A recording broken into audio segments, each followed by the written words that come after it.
Hi friends, I am Ankit and today I will show you how to create clickable link in Canva.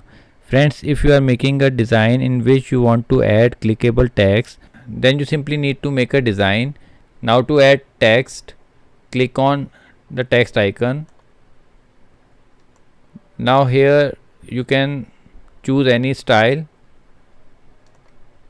Now to add link, you simply need to select the text, and after selecting the text, click on the link icon. Now here add the link.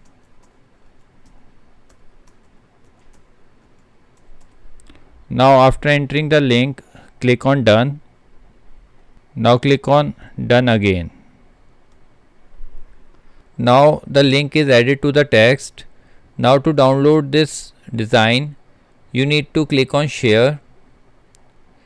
Here you need to click on download. Now select the file format, PDF standard or PDF print. Now click on download.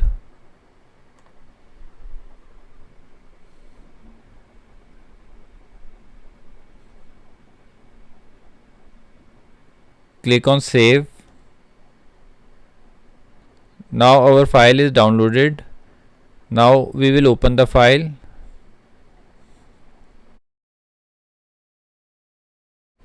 Now you simply need to click on the text to open the website. Now website will automatically open. So friends, like this you can very easily create clickable text in Canva. I hope you find this video useful. If you like the video, then press on like button and don't forget to subscribe our channel and press on bell icon to receive email notifications free of cost.